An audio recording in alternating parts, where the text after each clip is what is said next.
YouTube family, it's me Blanche and welcome back to Feast in the Middle East. And today we are going to make Middle Eastern or Mediterranean style deviled eggs. Now, why are they called deviled eggs? It's not like they have scary faces, they're not red, they're not carrying a pitchfork. Well, it turns out that these eggs began in ancient Rome, and the reason why they were eventually called deviled eggs in the 19th century is because they were served with spicy sauces. Now, we're not serving spicy sauces, but we're definitely going to give these deviled eggs a Middle Eastern twist.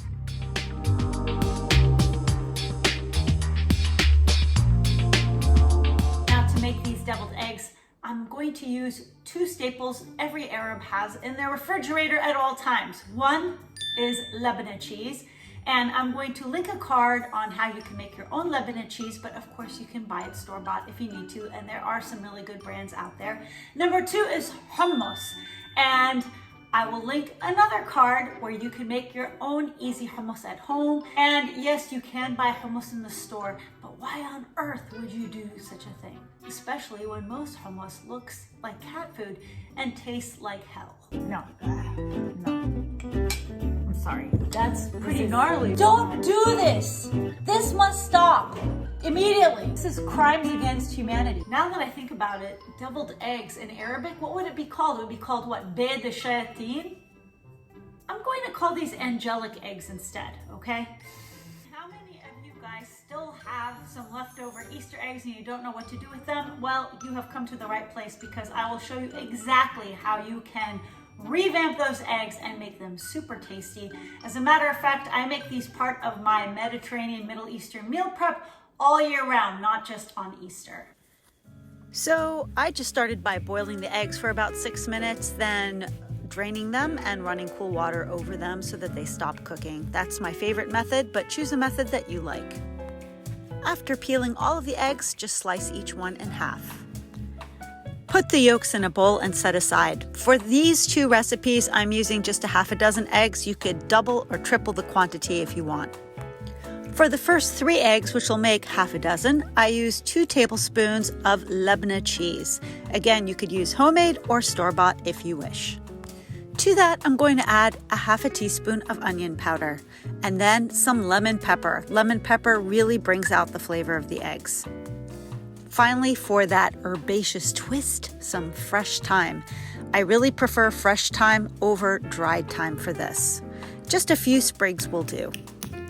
Because lemon pepper usually has salt in it, you don't need to add additional salt, but taste it and make sure it is to your liking, because if you want it saltier, add some salt.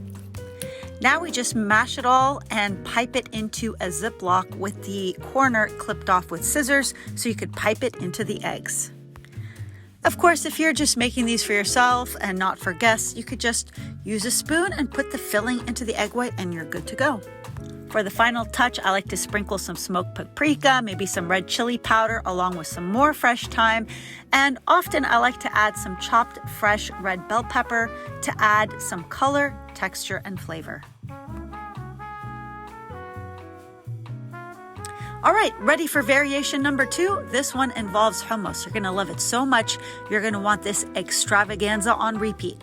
So just get those yolks out, put them in a bowl, because we're gonna add the hummus and other delicious filling to it. First, add 2 rounded tablespoons of hummus to the egg yolks. Next, just mash it up with a fork. Now here is a funky secret ingredient, about a tablespoon of pickle juice. Yes, pickle juice adds flavor. It pairs really well with the hummus, but if you are squeamish about pickle juice, add a tablespoon of white vinegar. The pickle juice makes the filling more creamy, so it's easier to pipe into the egg whites. You always need a finishing touch on top, and for these, I choose to sprinkle some za'atar, followed by some briny capers, which will pair well with the pickle juice that was inside of the hummus.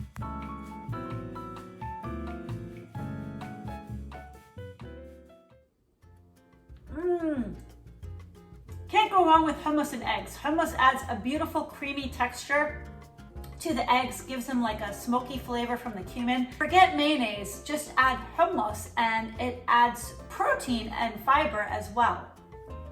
Now for the second one, with the labneh cheese. Wow. It's like herby, slightly tangy, tart. I love it with the addition of a little bit of bell pepper on top, but you could put any kind of vegetables or pickled vegetables that you want on top.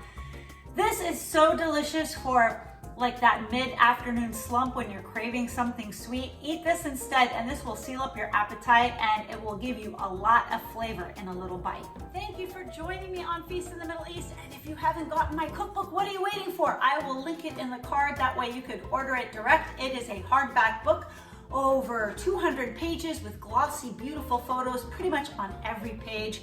I really wanted to make this book special, and look at what we've got here. A recipe for labneh right there.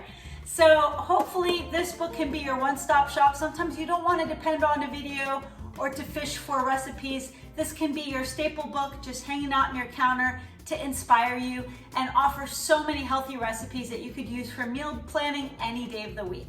Until next time, thanks for watching, and I'll be back soon with more recipes here on Feast in the Middle East.